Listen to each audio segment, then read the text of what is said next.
Raconte-nous un petit peu ce que tu viens faire dans cette histoire des Gérard de la TV. C'est la 7e édition, hein, c'est ça? Ouais. Et ben, écoute, ce que je viens y faire, c'est qu'en fin de compte, voilà, je les ai vus quand ils étaient tout petits. Mhm. Et puis, le hasard de la vie a fait que le lendemain, j'avais rendez-vous avec Jacques Expert Oui. de Paris Première, et que bah voilà, et que je leur ai dit que j'avais vu la veille un spectacle formidable, Mhm. et que, enfin, j'avais vu un truc, une cérémonie vraiment super sympa. En plus, pour rien me cacher, Fred Royer est un ami. Mhm. Ça aide. Voilà, et voilà, personnel et intime.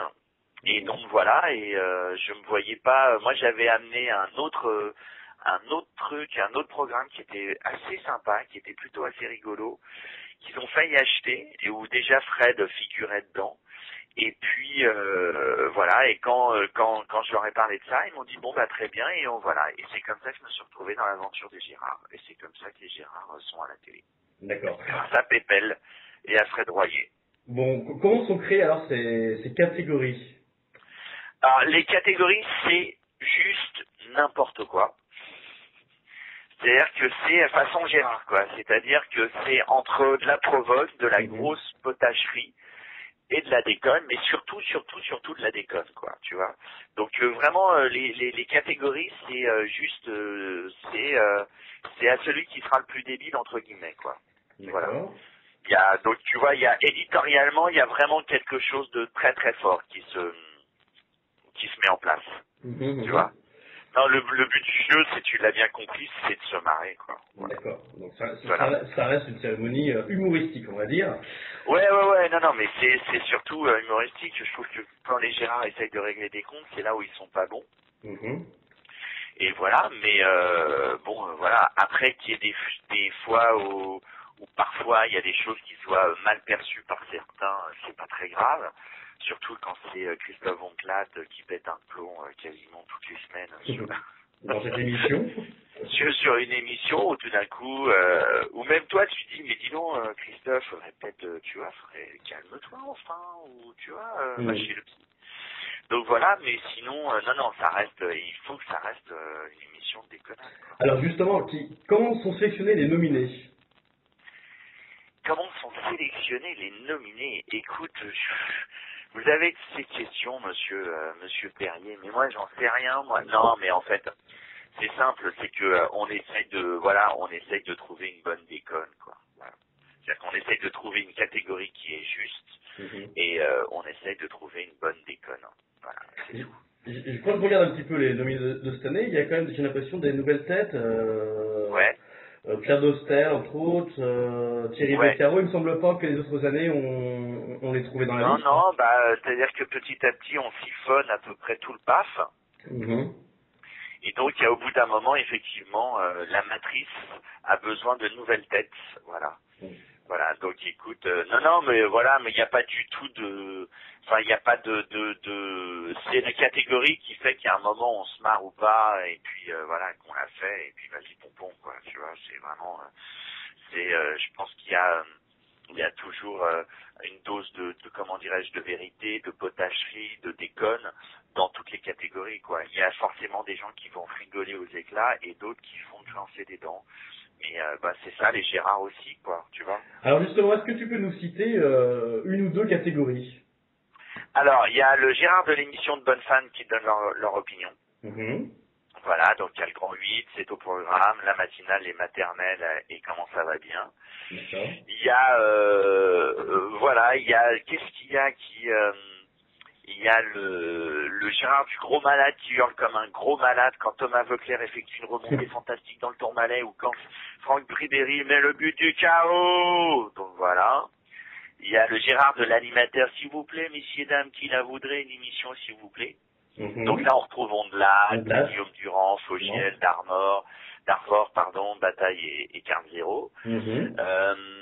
Il y a, Il y a quand même d'autres. Enfin, moi, j'ai trouvé ouais, sur le dossier de presse, et oui, j'ai un ouais, dossier de presse, j'ai un dossier sur tout le monde d'ailleurs. ouais. Il y a quand même deux catégories qui sont peut-être un petit peu violentes, non? J'ai le Gérard de l'émission dont on n'a jamais entendu parler, et c'est normal, elle est sur France 3. C'est quand même violent ça pour France 3, parce que quand je regarde les nominés, c'est À Ouais. double Europe, c'est L'ombre d'un doute, c'est La météo à la carte, c'est Le monde d'après et Les masters de pétanque, et c'est uniquement des émissions de France 3. Les Gérard n'aiment pas France 3, alors. Non, non, pas du tout, mais sincèrement, est-ce que tu connais l'avenue de l'Europe? Pas du tout. Tu connais l'ombre d'un doute? Non plus. Météo à la carte, t'en as entendu parler, mais est-ce que tu l'as vu jamais? Absolument pas. Le monde d'après, c'est Gisbert, tu sais pas ce que c'est, t'en as entendu parler, et les masters de pétanque, tu n'as jamais regardé, tu ne savais même pas que c'était sur France 3. Donc effectivement, là, on n'a rien du tout contre ce France 3, il se trouve que tout est rentré, c'est un peu comme les godasses, quoi. Quand tu les fais sur mesure et que tu les chausses et tu dis, mais dis donc, elles vont super bien, et c'est vrai que tu en as jamais entendu parler, et pire, tu n'as jamais regardé, donc tu ne peux pas regarder. Donc voilà, donc moi je trouve ça très juste et c'est très drôle, mais on n'a absolument rien contre France 3, je vous rassure, voilà. Bon. Et le Gérard de l'animateur, sa vie c'est de la merde, Georges Pernou, Pierre Dostel, Thierry Beccaro, William Lémergie et Bertrand Renard. Pour les chiffres des lettres, c'est vrai que le pauvre ça fait 30 ans qu'il y est. C'est vrai que c'est quand même violent ça aussi. Non mais ça... Non mais le problème c'est que je suis très très mauvais client parce que moi ça me fait marrer. C'est épouvantable, c'est que moi ça me fait rire. Je trouve ça pas violent. Je trouve ça tellement énorme dans la provocation et dans le truc absolument débile que je ne peux pas imaginer 30 secondes quelqu'un qui puisse se sentir vexé par ça, quoi. Tu vois? Après, c'est un petit hommage, parce que c'est quand même déjà 30 ans qu'ils sont, donc voilà, ils sont quand même... Oui, et c'est ça, c'est que ça fait 30 ans qu'ils y sont, et puis ils me semblent pas malheureux, et tout va bien, mais... non, mais c'est vrai que pour moi, je trouve ça tellement sans équivoque, parce que c'est tellement, comment dirais-je, tellement énorme que ça laisse place à aucun doute. Et s'il y a des gens qui veulent se vexer, qui se vexent, mais c'est certainement pas au Gérard à rentrer là-dedans, dans ce jeu-là, quoi, parce que sinon, effectivement, on fait pas les Gérards. Moi je suis désolé mais moi ça me fait rire, voilà, je vais pas me comment dirais-je, je vais pas me flageller parce que ça me fait rigoler, ça me fait sincèrement rigoler, et c'est vrai qu'en plus quand on gratte un peu en général c'est souvent juste. En général, c'est vrai, mais c'est vrai, la preuve avec les Gérard de l'émission de France 3, évidemment qu'on n'a jamais entendu parler, c'est vrai, et tu vois, c'est un compliment que nous a fait un jour l'assistante de Julien Courbet. On avait fait sur le premier Gérard, on avait fait le Gérard de l'émission que tu regardes pendant 2 heures et à un moment tu te dis mais putain ça fait combien de temps que je regarde cette daube, il est minuit. Et c'est à l'époque où il faisait encore, c'était une des dernières années où il faisait Stop à l'arnaque, enfin tu sais, sur TF1. Je sais plus comment ça s'appelait, ouais, sur TF1. Et la nana était morte de rire, elle me dit mais ouais mais c'est tellement ça. Mais oui, c'est tellement absolument. Vrai. Et voilà, c'est ça, moi je trouve que c'est là où on est, c'est là où les Gérards sont rigolos, quoi. C'est-à-dire que c'est un moment où on se dit mais ouais, enfin c'est peut-être un peu cruel, mais c'est tellement ça et c'est tellement vrai, quoi. Voilà. Est-ce que justement au fil des années, parce que voilà, c'est la 7e édition cette année, les nominés sont maintenant prennent plus pour la rigolade, parce qu'au début c'était quand même un peu la douche froide pour eux, c'était limite s'ils acceptaient de recevoir le parpaing, parce que c'est ce que vous donnez aux grands gagnants. Est-ce que justement au fil des années, ça s'est un petit peu décoincé tout ça, et en fait ils y prennent avec beaucoup d'humour? Oui, ils le prennent, moi je trouve qu'ils le prennent avec beaucoup d'humour, et je trouve qu'aujourd'hui, c'est un peu les premiers à réclamer à aller au Gérard, en fait. D'accord. Donc c'est pas, il n'y a pas de, c'est pour ça que moi je me sens extrêmement, comment dirais-je, extrêmement serein de ce côté-là, parce que la plupart, et je tairai leur nom, ont envie d'aller au Gérard. Voilà, pour montrer qu'ils ont de l'humour. Pour montrer qu'ils ont de l'humour et qu'ils sont encore là. Hein? Et qui sont encore là. Oui, ils sont encore là, et puis c'est aussi une façon de dire, on a de l'humour.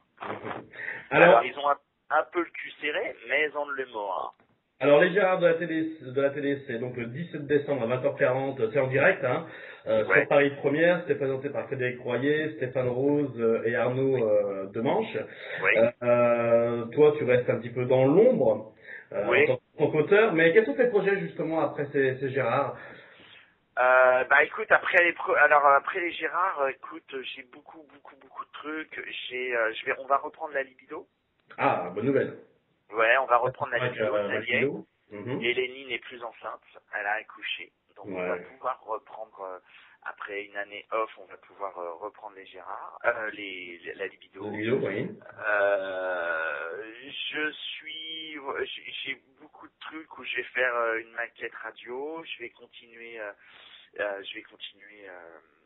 Belle RTL un dimanche le dimanche sur Belle RTL. J'ai écrit mon deuxième spectacle qui s'appelle Conseil à des jeunes qui veulent rentrer dans le show business, qui veulent savoir si on peut rire de tout.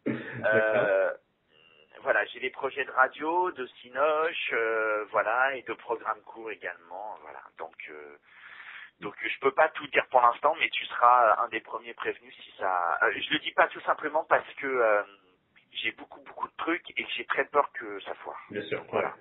Donc mais c'est tout comme tu me connais, c'est tout sauf du pipeau et c'est pas du c'est dans les tuyaux. C'est dans les tuyaux. Donc voilà, et j'adorerais que les tuyaux ne soient pas percés, et au contraire que tout se fasse parce que ça peut être extrêmement extrêmement sympathique. Voilà. Bon, et c'est tout ce qu'on te souhaite. Bon, super Alexandre, merci pour tout. Écoute, je t'en prie.